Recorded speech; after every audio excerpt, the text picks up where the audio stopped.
Mike Florio from ProFootballTalk.com joining us. Let me start with Tony Romo's contract. Help me out here understanding, for a 33-year-old quarterback, that Jerry Jones is going to make him, one of the top 6 highest-paid quarterbacks in the game? Well, hey, $108 million per playoff win, that's not a bad contract for Tony Romo. Because that's all he's done. One career playoff win in all these years as a starter. And, Dan, the thing that really struck me is the timing of this. The late Good Friday afternoon news dump going into the holiday weekend, and they had a video Saturday on the Cowboys website where they show Romo and his family coming into Jerry's office to sign it. I mean, this wasn't something that got leaked. They intended this thing to hit on a late Friday afternoon, and it just makes me wonder whether or not Jerry Jones realizes that he was backed into a corner. He had to overpay Tony Romo. What else was he going to do? What quarterbacks has he found on his own in the last 20 years? They've had Aikman and Romo. He didn't find him. He found guys like Quincy Carter and Chad Hutchinson. So he had to pay Romo, and he had to pay him a lot, even though you look at Romo's career and it doesn't really justify it. Surprised Donovan McNabb, very upset with this. Shocked that Romo would get this kind of money with one. Well, he's a member of the media now, and if he's going to apply that same standard to everybody else that he thinks gets overpaid, it should be interesting to see how Donovan handles his new career. I like it when guys aren't bashful about criticizing guys they played with, but, they were rivals between Philadelphia and Dallas, so we'll see if Donovan applies that standard to other contracts. Yeah, I don't know if he's been critical of anybody else's contract. I would have thought that Michael Vick's deal with the Eagles was one that would probably raise an eyebrow or so. Well, was he? I can't remember when Donovan really has been playing or hasn't been playing. I think he was like the Redskins unloaded him on the Vikings. I mean, I don't know that a guy who is playing should say anything, but once you're out of the sport, it's fair game if you're going to be consistent. If you're just not settling scores with guys you don't like or guys you competed against, but you're going to take care of your friends, that's what's going to be interesting with McNabb going forward. Is he going to be that candid on everyone, or is there just something between him and Tony Romo? Kevin Cobb goes to Buffalo. Is he going there to be a backup?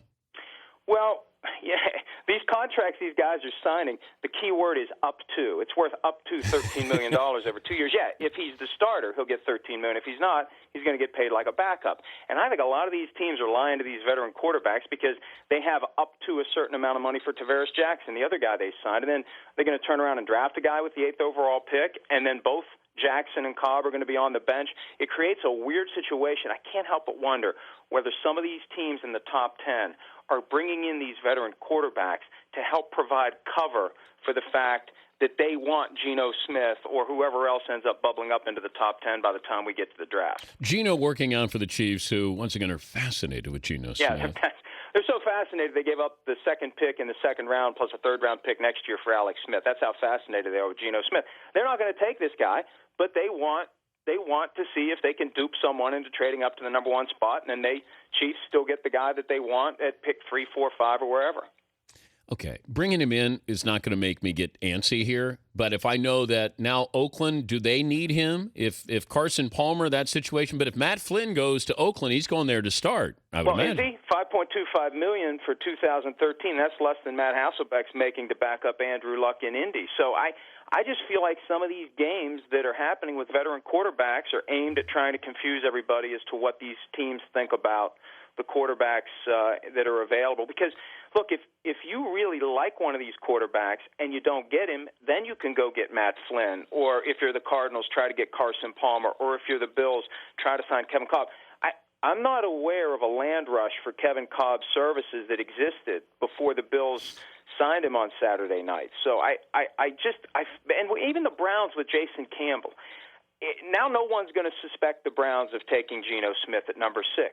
But I don't think we can rule out any of these teams that don't have a franchise quarterback from rolling the dice on a guy who could be a franchise quarterback. That's the only thing we know about Geno Smith. He could be. The veterans that are jumping from team to team, we know they aren't and they won't be. I got a minute left. Let's run over real quickly here. Mike Florio from Pro Football Talk. Darrelle Revis, update. Well, nothing going on for now. The thinking is it'll heat up as we get closer to the draft. I wouldn't be surprised if the deal to the Buccaneers goes down when the Buccaneers are on the clock with pick number 13. It could happen during the draft, Thursday night, first night of the draft. Brian Urlacher. Crickets. He's going to have to be willing to take the deal he didn't want to take from Chicago. No one's going to want to pay him a lot of money, and until he realizes that's what he's getting, there's not going to be a deal. So why not just wait until August, miss training camp? You're going to get the same deal then. I wouldn't be surprised if a lot of these veterans wait until training camp's over to sign, because it's not like the deal's going to get much worse. Charles Woodson? Same deal. For whatever reason, they haven't gotten a deal done in San Francisco or anywhere else. Why not wait and miss the off-season program, miss training camp, and take that same deal later? James Harrison?